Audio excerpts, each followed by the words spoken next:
They came at 6 in the morning. No notice, no knock, just chainsaws. Crack, crack, crack, chewing through 60-year-old white oaks at the edge of my property.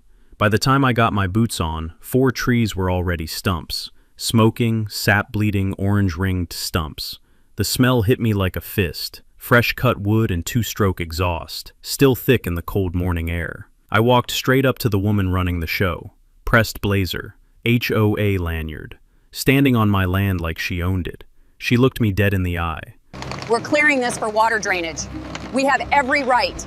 Talk to our attorney. Her voice wasn't angry, just flat. The voice of someone who had already decided how this ended before she got out of the car. My trees, my land, her water problem. What Renata Holloway never checked, before she fired up those saws, was what those trees were sitting in front of. A lake. 3 acres, spring-fed, in my family since 1961. Every drop of it mine. And she was about to find out exactly what that meant.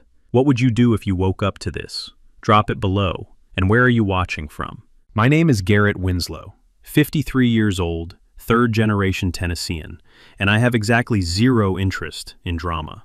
I run a small excavation company out of Cookeville. 12 employees, 2 excavators, a fleet of dump trucks permanently scented with red clay and diesel. We grade foundations, dig drainage channels, fix what floods ruin. I know land the way a doctor knows bodies. I know what ground is worth and what it does when you ignore it. My grandfather, Earl Winslow, bought 42 acres in Bledsoe County back in 1961. Back when you could do that with a good handshake, a survey stake, and a cashier's check for $11,000.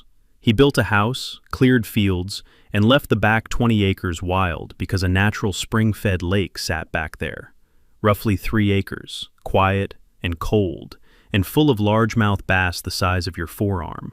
That lake wasn't an amenity to Earl. It was a statement. He'd grown up with nothing, and owning a whole lake, with your name on the deed, meant something that went beyond money. When Earl died in 2002, the property came to my father. When my father passed 6 years ago, it came to me. I moved in, kept the fields leased to a local cattle operation, and left the back 20 acres exactly as Earl had left them. By then, a subdivision called Pinecrest Pines had grown up along the western fence line. 340 homes, neat brick fronts, vinyl fencing, identical black mailboxes, and landscaping rules so detailed they specified ornamental grass heights by season, and an HOA run by a woman named Renata Holloway. Let me describe Renata clearly, because you need to see her. 58, sharp-featured, former regional manager at a Nashville property management firm, the kind of company that turns apartment complexes into profit centers and calls it community stewardship. She took early retirement, moved to Pinecrest Pines, and within 18 months had maneuvered into the HOA presidency. Not because she loved the community, because she needed something to run. Renata didn't yell at people. That's what made her dangerous. She sent emails at 11:30 at night, written in the precise, bloodless language of 20 years managing liability. She'd fined a resident for the wrong shade of gray paint on a mailbox post. She'd blocked a veteran from installing a flagpole 4 inches too tall. She'd sent a cease and desist to a widow for a garden hose left on the porch. She was the kind of person who read the fine print not to understand it, but to use it. And for 9 years, nobody in Pinecrest Pines had the knowledge or resources to fight back. That's not an accident. HOA tyrants depend on the gap between what they know and what their targets don't. I was not in the HOA. My land predated it by 40 years. But Pinecrest Pines had been quietly expanding, annexing common land, rewriting CC and R boundaries. And Renata had decided that my tree line was available for her purposes. She had a landscaping crew under contract. She had meetings with the zoning office. She had a plan built layer by patient layer. The first move came 14 months before the chainsaw morning. A letter on HO, a letterhead, informing me that unmaintained vegetation along my eastern boundary constituted a nuisance under County Ordinance 14C, and that I had 30 days to clear it, or the HOA would do so and bill me. I read it carefully. Ordinance 14C applied to municipal common areas, not private property. No jurisdiction whatsoever. I filed the letter in a manila folder and went back to work. Renata Holloway was not the kind of woman who sent one letter. The second letter arrived 3 months later, copied to the county zoning office and a law firm in Crossville called Halloran and Mead, two partners who had done HOA contract work for years and had a financial incentive to keep the relationship going. The letter claimed my trees were obstructing natural water drainage into a retention pond on the HOA's side of the fence, and that I was liable for flooding damage to Pinecrest Pines properties during heavy rain. This was calculated, not careless. Renata had reframed my property as a hazard to her community, and here's what she was counting on. Even a completely meritless legal accusation costs time and money to fight. Most working people, when they see a letter from a law firm, calculate that compliance is cheaper than defense. She had used this pressure before. She was betting I was the same. I drove out to the tree line on a Tuesday afternoon, the kind of October day where the air smells like dry leaves and distant diesel, and the light turns amber around 4 o'clock, making everything look like old photographs. I walked the boundary slowly, taking photos, crouching to study soil and drainage angles. My oaks were healthy, old-growth trees managing that hillside's water flow the way they had for 60 years. The HOA's retention pond sat 140 feet inside their fence line. No hydrological relationship existed. I wrote that down. What I also noticed, crouching near the fence line, was that the soil on the HOA side had been recently disturbed. Fresh tire tracks from a narrow wheelbase machine, skid steer probably, and the grade had been altered so the slope now ran toward my property instead of away from it. Someone had physically redirected drainage, deliberately, recently. I took 47 GPS-tagged photos. Then I called Philo Drummond, my surveyor, 30 years reading land in this county, whose field reports Bledsoe County courts receive like sworn testimony. Philo walked the line 2 days later, confirmed the regrading, said the soil disturbance was 60 days old at most. He also found something I'd missed, a PVC pipe, barely above the soil surface near the fence post, angled toward my property at about 15 degrees. Someone had installed drainage infrastructure designed specifically to push water off HOA land and onto mine. It wasn't obvious unless you knew what you were looking at, but once you saw it, you understood exactly what had been done. "Garrett," Philo said, pulling off his cap and squinting at the pipe in the thin afternoon light. "Somebody engineered a drainage problem and is now blaming you for causing it."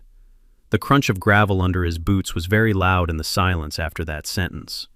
I sent a certified letter to Halloran and Mead that week, measured, not aggressive.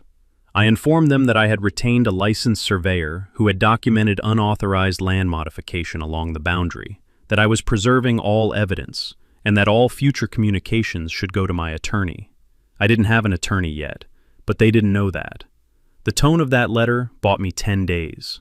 The response arrived 11 days later. A certified package containing a formal demand letter and something I hadn't expected. A copy of a 2019 amendment to the Pinecrest Pines CC and Rs purporting to establish community easement rights over a strip of land along the subdivision's eastern boundary. The description was vague enough, deliberately, I suspected, to potentially include my tree line.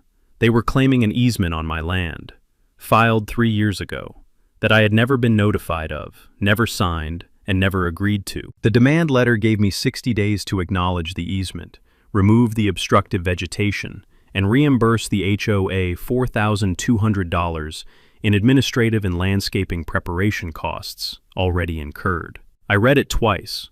Then I called my cousin Darla, Vanderbilt Law, 15 years of property litigation before she moved home to raise goats and take cases that genuinely interested her. I laid out everything. She was quiet a long moment. Then, "Garrett, go get your grandfather's original deed. Read every single word. Don't skip anything." I didn't know why she said that yet, but I went and got the deed. I found the deed in a fireproof lockbox in my father's old study, a room that still smelled faintly of pipe tobacco and motor oil, a combination that is somehow both melancholy and deeply comforting. A photocopy of a photocopy, slightly blurred at the edges but legible. Earl Winslow, 42 acres, Bledsoe County, recorded March 14, 1961. The property description was in metes and bounds, compass bearings and distances from fixed points, beginning at an iron pin set in the ground at the intersection of the Old Miller Road right-of-way and the eastern bank of Cold Spring Run Creek, Thence north 47 degrees east, 380 feet. I read it slowly, the way Darla had asked. Near the bottom, I found a clause I'd never paid attention to before, a water rights clause. It read, "Grantee shall hold in fee simple all riparian and littoral rights appurtenant to the described parcel, including but not limited to exclusive ownership of the unnamed spring-fed impoundment lying wholly within the parcel boundaries, together with all subsurface water rights and all surface access rights thereto, said impoundment being approximately 3.1 acres in area as of the date of this conveyance. Exclusive ownership of the lake, not just the land around it, the lake itself, the water column, the lake bed, the access rights, all of it, conveyed in fee simple, passed by inheritance to me." I sat in my father's study for a while after reading that paragraph, in the dark, with the smell of pipe tobacco and motor oil around me, thinking about the 1961 attorney who had written those words. Somebody who understood that water, in Tennessee, was not a detail. Darla explained the full significance the next evening. Tennessee water law draws a sharp distinction between riparian rights, use rights held by landowners adjacent to water, and outright title to the water body itself. Most landowners have use and access rights only. Earl Winslow's deed explicitly conveyed title, ownership of the lake, not just proximity to it, language that was uncommon in 1961 and rarer still today. And here's where Renata's entire scheme began unraveling from the inside. The spring feeding my lake didn't originate on my land. It originated uphill, through what was now the Pinecrest Pines subdivision, running downhill through a natural drainage corridor before emerging on my property. That corridor was a natural watercourse. Under Tennessee Code Annotated 69-6, artificially redirecting a natural watercourse in a way that damages downstream property or impairs water rights is an actionable civil tort. If Renata's crew had regraded land and installed pipes that interfered with that spring's natural flow, or introduced pollutants into it, she had committed a direct violation of my titled water rights. That PVC pipe Philo photographed was no longer just evidence of trespass. It was potentially Exhibit A in a water rights impairment case. Takeaway: explicitly recorded water rights in a deed can transform a neighbor dispute into a water law case, and water law has teeth that HOA rules simply don't. I hired Darla formally the following week. She pulled the 2019 CC&R amendment from the county recorder's office and read it the way she reads every document, looking for what it's hiding as much as what it says. Her assessment came over coffee at my kitchen table, reading glasses pushed up on her forehead, legal pad covered in handwriting beside her cup. "This easement is void," she said. "For an easement to have legal effect against the neighboring property owner, that owner must be notified, have the opportunity to object, and the easement must be recorded against their specific parcel. Renata filed this as a covenant amendment in the HOA's own records. It creates internal obligations between HOA members only. It has zero legal force against your deed. Whoever drafted it either didn't understand basic property law or was counting on you not understanding it." She paused, tapping her pen against the table. "Based on everything else I'm seeing, I don't think it was incompetence." She also noted something Halloran and Meade apparently hadn't caught. The easement area described in the amendment extended 38 feet past the actual fence line, into land that Philo's survey showed was unambiguously mine by deed. Meaning when Renata's crew arrived with chainsaws, they weren't acting under a disputed easement. They were trespassing on titled private property, destroying timber with a clearly recorded deed owner, with full knowledge that a formal legal objection had already been filed. The full picture was now clear. Renata had a retention capacity problem. The county had cited Pinecrest Pines twice for inadequate stormwater drainage. If she could reroute the spring and claim my lake as a supplemental retention basin, she solved a $300,000 engineering problem for free. The trees were the first obstacle. The fake easement was the cover, and I was supposed to be a dirt contractor who didn't know what his grandfather's attorney had written 60 years ago. It was a sophisticated plan, methodical, corporate in its thinking. Renata had simply never met a man who'd actually read his deed. 2 weeks after Darla sent her formal response to Halloran and Meade, detailing the void easement, the water rights language, the documented regrading, the PVC pipe, and the potential TCA 69-6 violations. The chainsaws came. I still don't know exactly what triggered the acceleration. Maybe panic. Someone at Halloran and Mead realizing Darla's letter wasn't bluster, but an opening position from someone who had done her homework. Maybe Renata was advised that she needed visible action before the litigation clock locked everything in place. Maybe she simply couldn't tolerate losing an argument to a man who ran a dirt company. With certain kinds of people, the wound to pride is as real as any financial calculation. It was a Thursday in early November. A hard frost the night before had traced every blade of grass in silver, the kind of morning that makes the whole property look like it's been preserved in glass. I heard the chainsaws at 6:12. 4 trees were already stumps by the time I crossed the back field, my breath coming in clouds, boots crunching through the frozen grass. The 5th was being limbed while I was still walking. Renata Holloway stood 20 feet inside my fence line, pressed blazer despite the cold, arms crossed, watching the crew with the flat, assessing expression of a person processing inventory, not feeling anything, just calculating. 2 of the crew wouldn't meet my eyes. 1 looked almost apologetic. The 4th kept his back to me the whole time.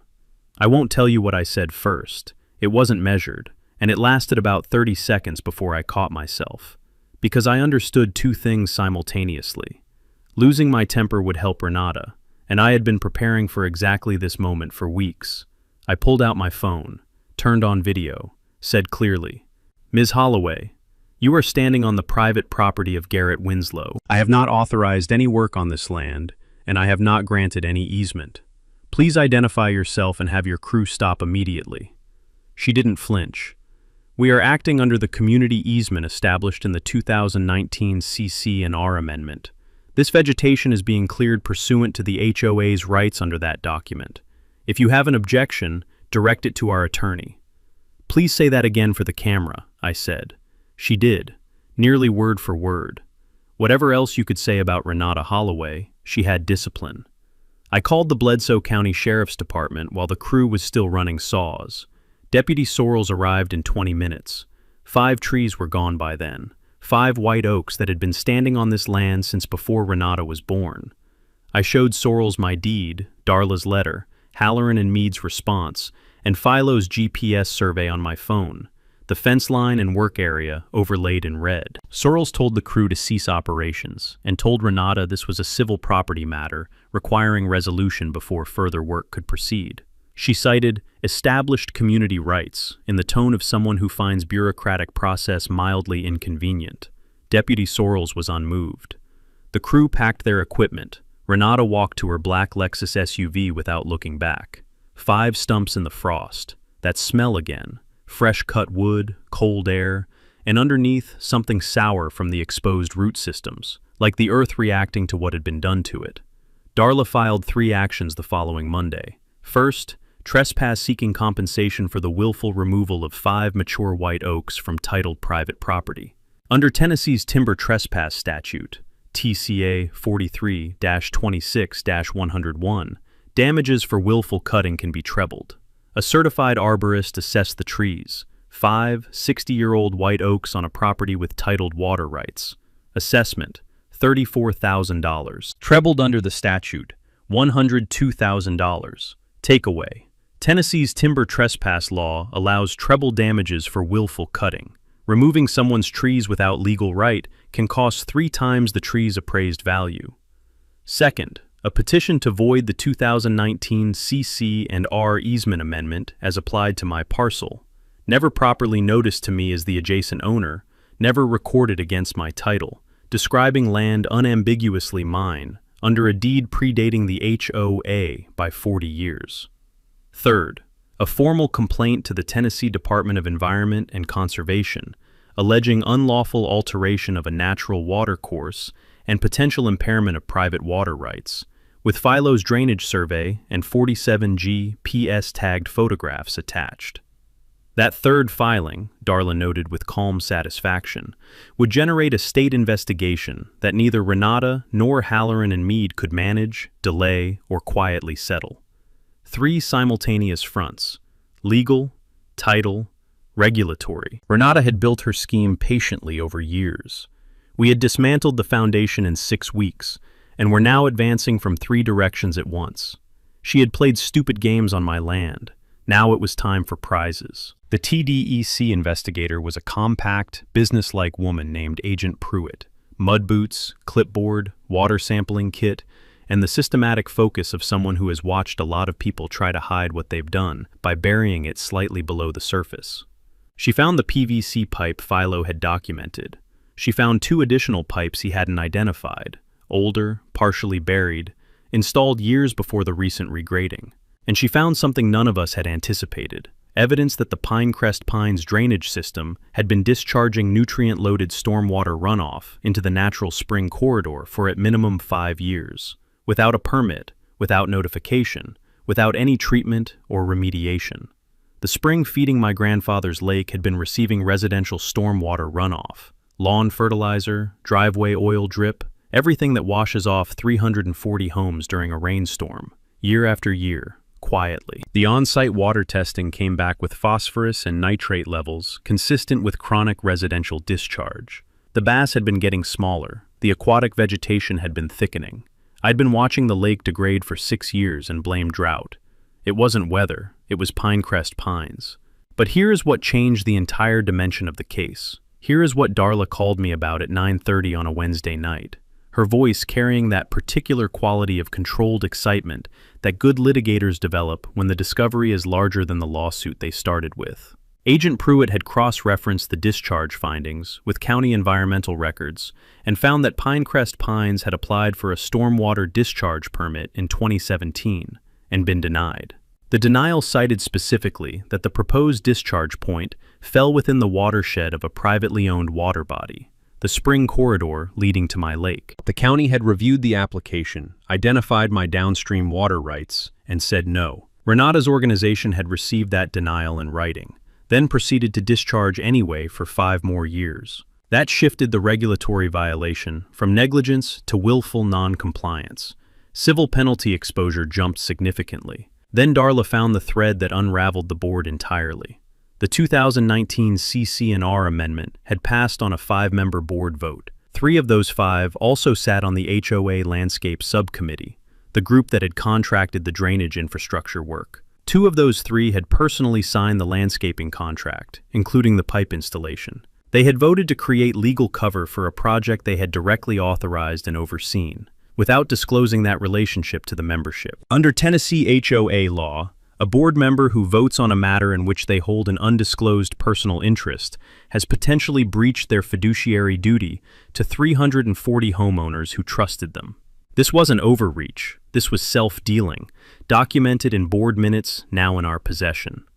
"Garrett," Darla said, "we have timber trespass, trespass to land, void easement, unlawful watercourse alteration, 5+ years of illegal discharge after a permit denial, and board members who voted to cover their own actions. This has a DA referral attached to it. This isn't a property dispute. This is a case." I was standing in my dark kitchen, looking toward the back acreage. "How exposed is Renata personally?" I asked. "She signed the landscaping contract. She chaired every board meeting where the amendment was discussed and voted on. And my review of your video shows the crew ran saws for 11 minutes after the deputy told them to stop, before actually ceasing operations. She is the most exposed individual in this entire situation." The lake was quiet out there in the dark, recovering slowly, not yet knowing what was coming. The next 6 weeks were the quietest and most productive of my adult life. On the surface, nothing visible was happening. No letters, no activity along the fence line. The HOA Facebook group, monitored through a neighbor's account, was full of holiday decorating reminders and a heated thread about whether inflatable lawn ornaments violated Section 4.7b of the community standards. Normal HOA noise. Under the surface, we were building something airtight. Darla brought in a water rights attorney from Nashville named Sefton Gage. Lean, deliberate, mid-50s, 3 decades handling exactly this type of case. When I read him the deed's water rights clause, he asked me to read it again, slowly. He set down his pen and nodded once, the way people nod when they're confirming something they suspected before they walked in the door. Sefton explained the scope in terms a non-lawyer could follow. My grandfather's deed conveyed literal title, ownership of the lakebed and water column, not just the shoreline. Under Tennessee law, that is materially stronger than standard riparian rights, which convey use and access but not title. Interfering with the spring that fed my lake, redirecting it, polluting it, diminishing its volume, was direct impairment of a titled property interest. We weren't just claiming tree damage, we were asserting a water asset impairment claim with a 1961 deed to back it up. He also identified something that expanded the case. The spring-fed lake, given its size and relationship to the natural watercourse, crossed a threshold under Tennessee environmental law, classifying it as waters of the state. That designation gave TDEC concurrent regulatory jurisdiction, regardless of private ownership. The HOA's illegal discharge wasn't only a civil matter, it was a state regulatory violation subject to enforcement, civil penalties, and, in cases of documented willful non-compliance, potential criminal referral.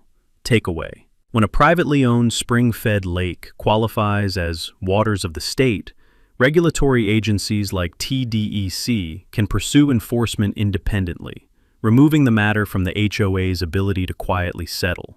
Philo prepared his formal survey and drainage analysis, 43 pages, GPS mapping, elevation cross-sections, and drainage modeling documenting exactly how the HOA's regrading and pipe network had altered the natural watercourse, by what volume, and over what timeline, based on soil disturbance and pipe oxidation evidence. The kind of report that wins cases before a witness takes the stand. I installed trail cameras along the back fence line. Not hidden, I notified the HOA in writing that I was conducting security monitoring of my boundary in response to the documented trespass. Darla's reasoning: visible monitoring tends to cause overconfident people to confirm their state of mind. She was right. 3 weeks in, a camera captured a member of the HOA Landscape Committee walking my side of the fence with a tape measure at 7:15 in the morning. His face was clear on the footage. Darla sent a cease and desist with a screenshot attached. He never came back, but we had him on record, still operating under the belief that the void easement was valid. I also reached out quietly to 3 neighboring landowners, outside Pinecrest Pines but adjacent to it, who'd had informal boundary clarification inquiries from the HOA in recent years. 2 had documents. The pattern was clear. Renata had been methodically testing neighboring properties for years, looking for the ones whose owners wouldn't look too closely at what was being proposed. Darla added those to the file under Pattern of Conduct Toward Adjacent Landowners. The final preparation was the most satisfying. An environmental restoration company produced a formal lake assessment and certified remediation estimate for returning the lake to its pre-discharge baseline. The figure came back at $67,000. Attached to a filed damage claim, it was now part of the court record.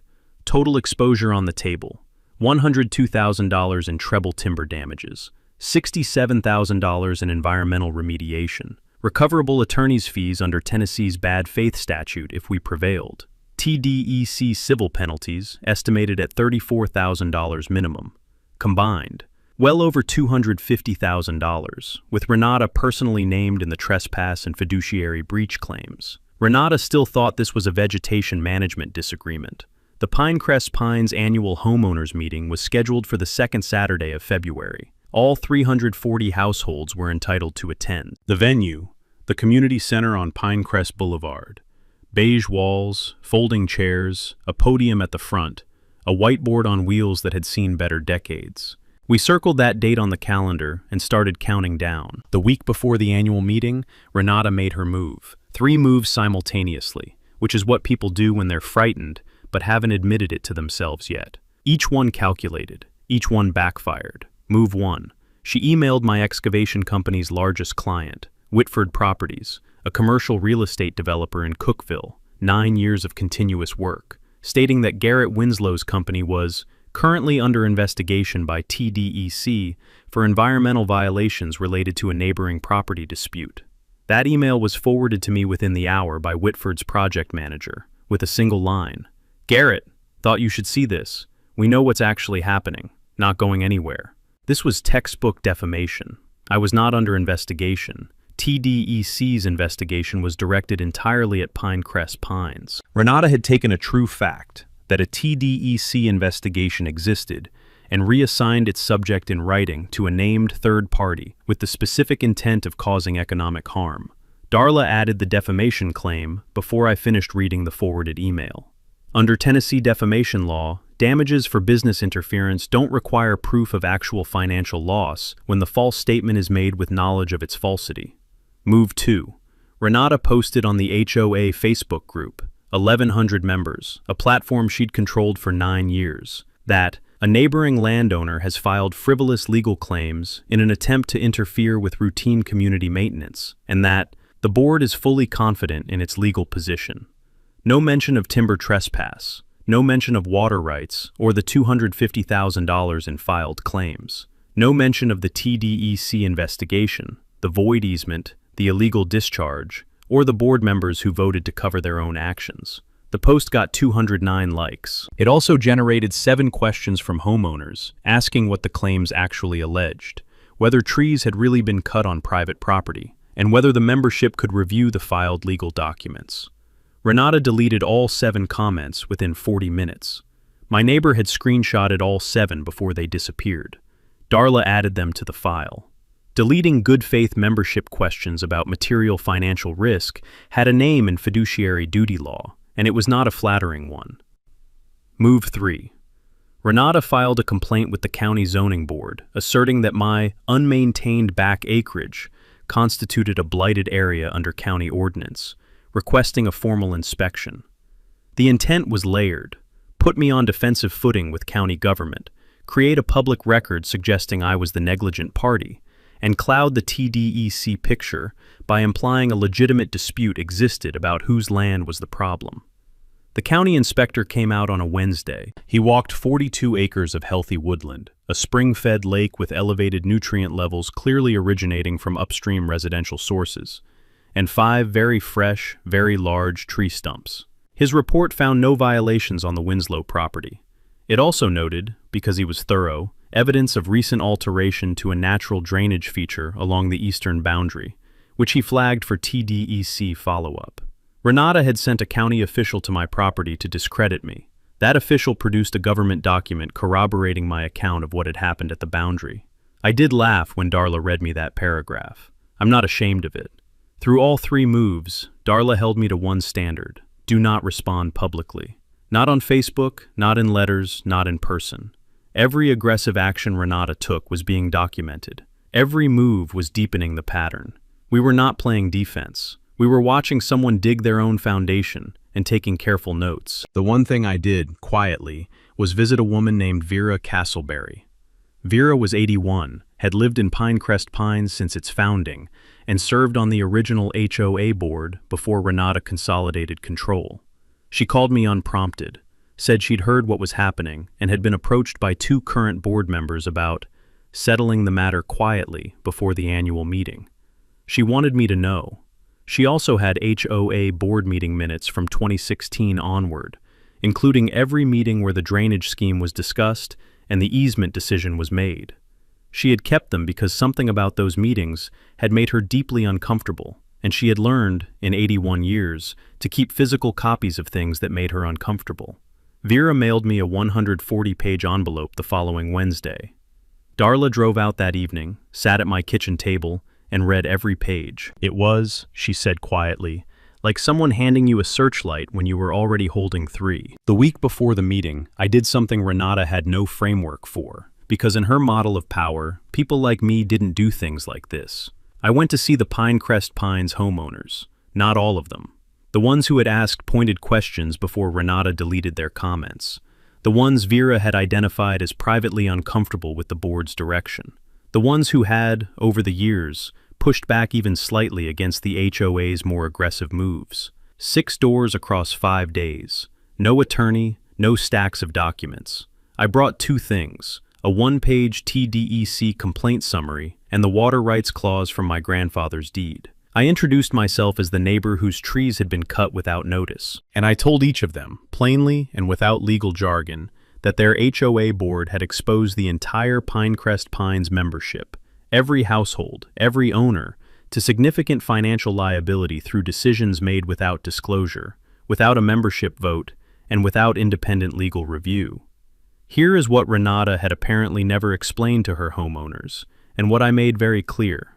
HOA members are not just residents of a community, they are co-owners of a legal entity.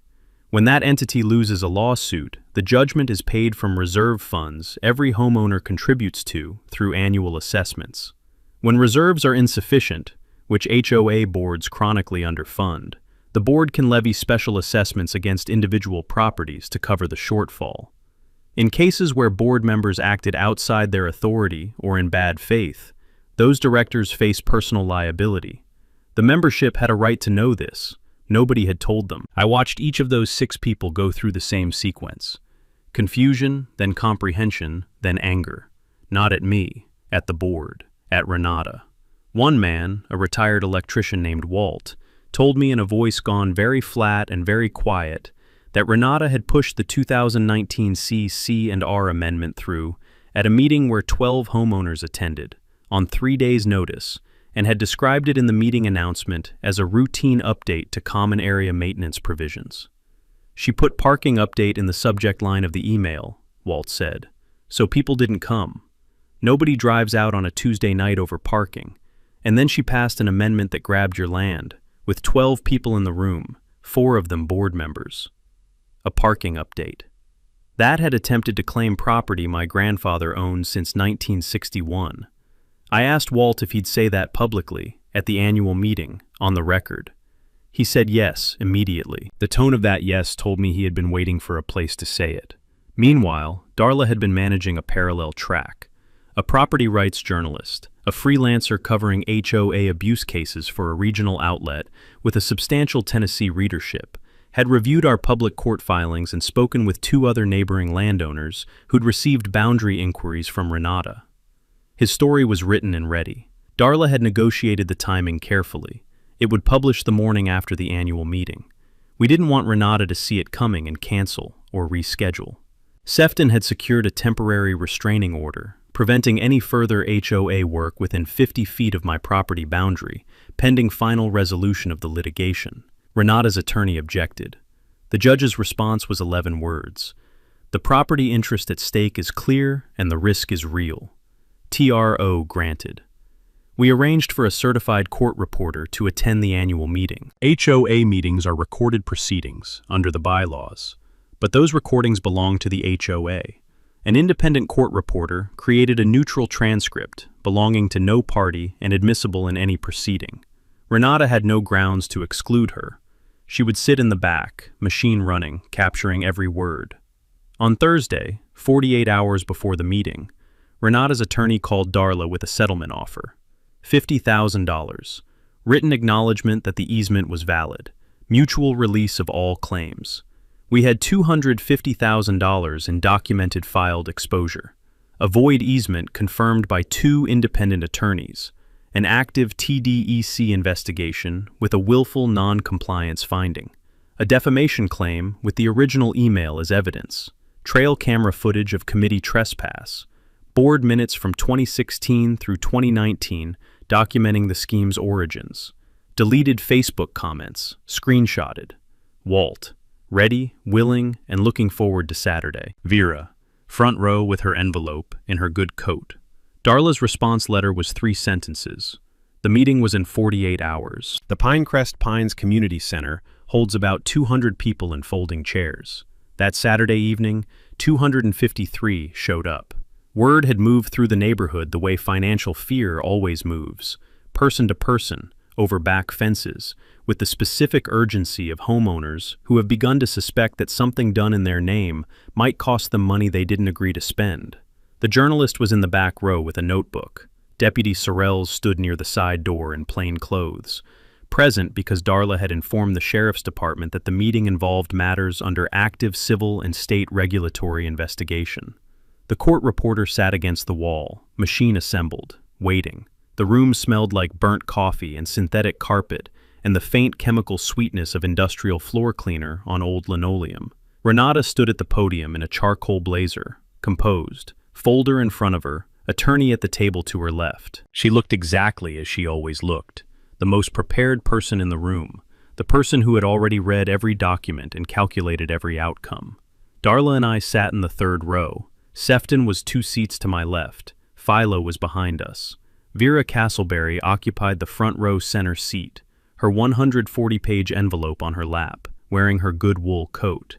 The meeting opened with standard business: minutes approval, treasurer's report, maintenance updates. Renata moved through it efficiently. Then she reached the agenda item she had titled Eastern Boundary Legal Update. She had prepared remarks. She was going to characterize the claims as frivolous and explain the board's confidence in the outcome. She got 4 minutes in. Walt raised his hand and stood up slowly. Retired electrician, broad-shouldered, the kind of man who doesn't get to his feet in a public meeting unless he intends to finish what he started. The room went quiet, in the way rooms do when someone decides to say the thing everyone has been afraid to say. Ms. Holloway, can you tell this membership the total dollar amount of legal exposure these claims represent? Legal counsel is evaluating the claims. We're not in a position to share a figure at this time. The court filings are public record, Walt said. I pulled them this week. Would you like me to share what they say? Renata's attorney began to rise. Renata placed one hand on his arm, a small, precise gesture, and he sat back down. She looked at Walt for 2 seconds. The floor opens for comment during the designated period, she said. Not now. Darla stood up. She identified herself as the attorney for the adjacent property owner and formally requested the floor under Robert's Rules of Order, which the Pinecrest Pines bylaws required the chair to grant during the open comment segment. Renata granted it. She had no legal basis to refuse, and she knew that refusing the floor to opposing counsel in front of 253 witnesses was the worst position. Darla spoke for 14 minutes, clear, measured, not one raised voice. She explained the void easement, what it meant legally that the CC&R amendment had no effect on an adjacent owner never properly noticed, and how it had been described to the membership as a parking update. She put $102,000 on the whiteboard. She put $67,000 beside it. She added attorney's fees and TDEC civil penalties as a range, and stated clearly that these were current filed amounts, public court record, verifiable tonight. Then, I want to direct the membership's attention to the HOA board meeting minutes of March 14, 2018. She held up Vera's bound document. These minutes reflect a discussion in which 3 members of the Drainage Subcommittee voted to pursue an easement claim over the adjacent property as, and I am quoting directly, a cost-effective solution to the retention capacity deficit. Those same 3 members voted to approve the 2019 CC&R amendment, providing cover for that plan. 2 personally signed the landscaping contract, including the unauthorized pipe installation.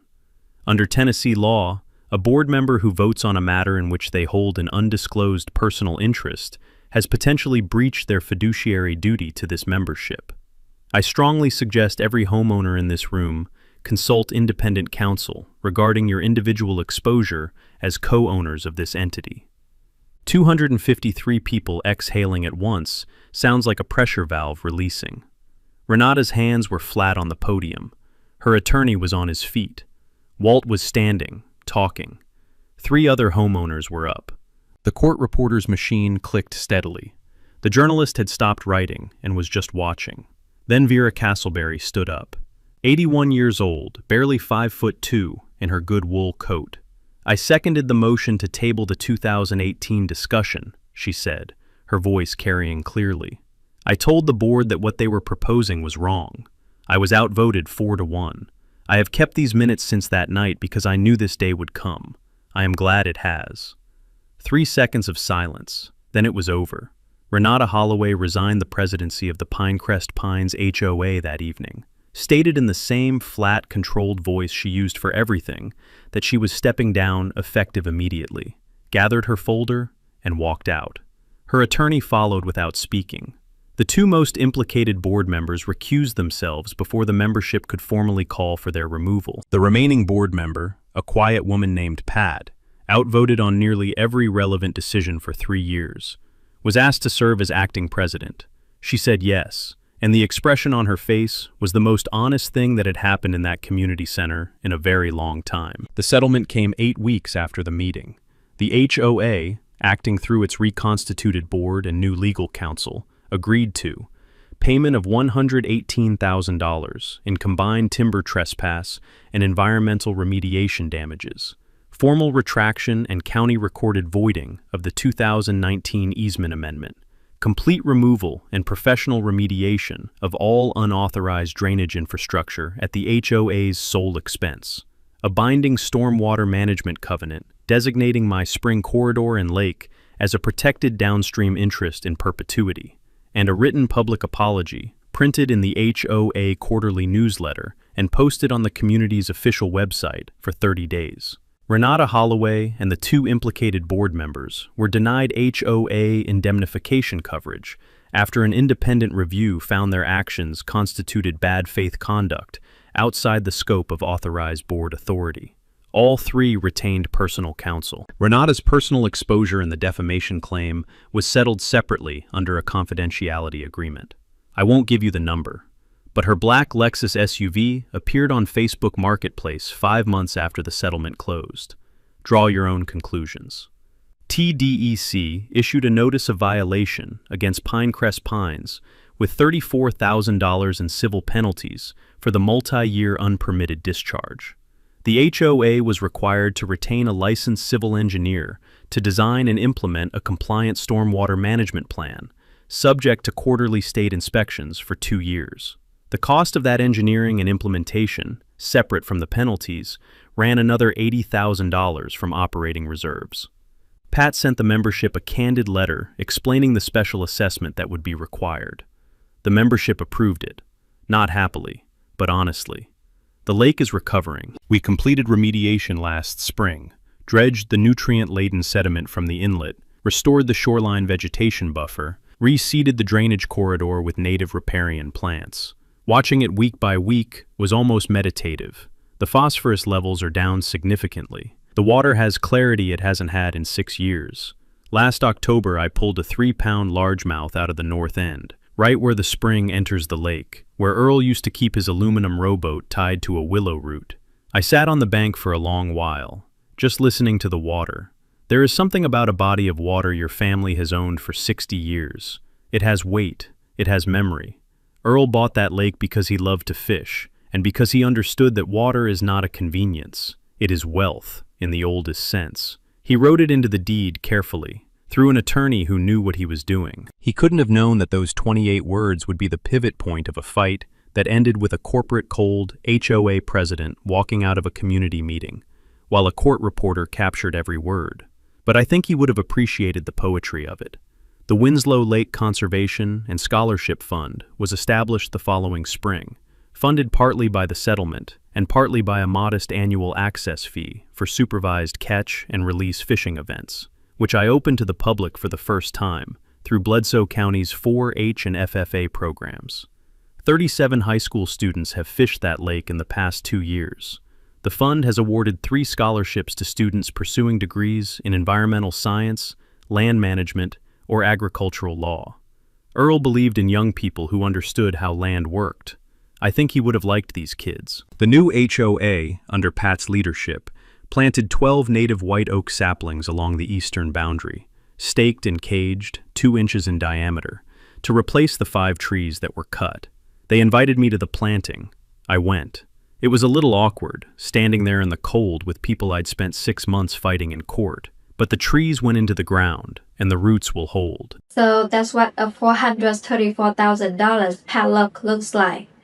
One lock, one note in his cursive, and 60 years of Daniel family history used at a beginning check by someone who's been in New Haven for less than 2 years. Here's what stayed with me about this story. Daniel didn't win because he got lucky. He won because his grandfather did the work 70 years ago, and Daniel was the one who actually read it.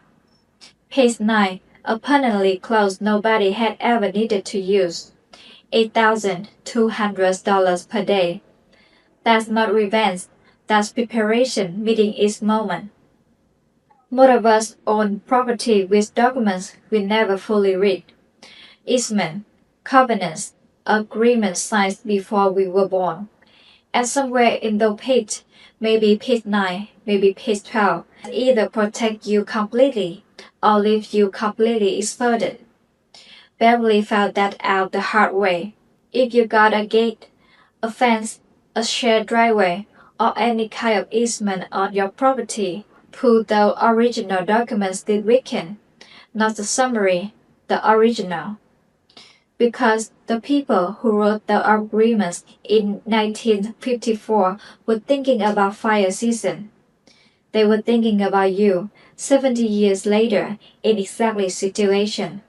Don't find out what is there the way Beverly did. Have you ever had a neighbor or an HOA put something like this on you? Drop it in the comments. The most outrageous ones get their own episode. If this story hit different, share it with someone who owns property. And subscribe because next story makes Beverly look like a beginner.